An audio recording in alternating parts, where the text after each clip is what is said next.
அடேங்கப்பா, இதை விட டேஸ்டான ஒரு விஷயம் எதுவுமே இல்லைங்க. எங்க தாத்தா பாட்டி காலத்துலலாம் இது ஒரு பயங்கரமான ஸ்நாக்ஸுங்க. அப்ப மட்டும் இல்ல, இப்பயுமே எல்லாருக்குமே பிடிக்கும். இந்த காலத்துல சாப்பாடே வேணான்னு சொல்ற குழந்தைங்க கூட இதை சாப்பிட்டாங்கன்னா பயங்கரமா பசி எடுக்கும், வயிற்று பிரச்சனை எல்லாத்தையும் சரி பண்ணும். அது மட்டும் இல்லாம இதுவே வந்து ஒரு பயங்கர ஹெல்த்தியான ஃபுட்டு. அட ஆமாங்க, நாங்க வேற எதுவும் செய்யல, எள்ளு உருண்டை தான் செய்ய போறோம். நீங்க யாரை வேணா கேட்டு பாருங்க, ரத்தத்துல இருந்து இதயம் வரைக்கும் ரொம்ப நல்லதுங்க இந்த எள்ளு உருண்டை. வறுத்த மலாட்ட மாவு, வெல்லம், வெள்ளை எள்ளு, கெவுரு மாவு, இதை எல்லாத்தையும் அரைச்சி இடிச்சு பூரி மாவு மாதிரி போட்டு பிசைஞ்சோம்னா நமக்கு தரமான ஸ்வீட்டான எள்ளு உருண்டை ரெடி ஆயிரும். இந்த எண்ணெயில போட்டு பொரிக்கிற வேலைலாம் கிடையாது. எங்க பாட்டி சாப்பிட்டு பார்த்துட்டு செம்மையா இருக்குன்னு சொன்னாங்க. அப்புறம் எங்க அக்காவும் சாப்பிட்டாங்க, எங்க அம்மாவும் சாப்பிட்டாங்க. இவங்க எல்லாரும் சாப்பிட்டாங்களே, நான் சாப்பிடாம இருந்தா எப்படியா? எடுத்து விட்டோம் பாருங்க 4 உண்டே. அடா போங்கடா, இந்த உலகத்துல வேற எதுவுமே வேணாண்டா, இந்த எள்ளு உண்டை மட்டும் போதுண்டா. இது எல்லாமே எனக்கு தான். நான் போய் டிவி பார்த்துக்கினே சாப்பிட போறேன்.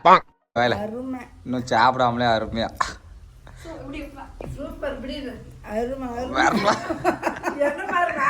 இப்படி வை. அவ்வளோதான், சூப்பரா இருக்குதா?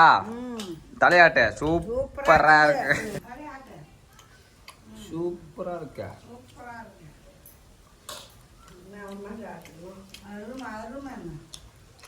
அருமை அருமை.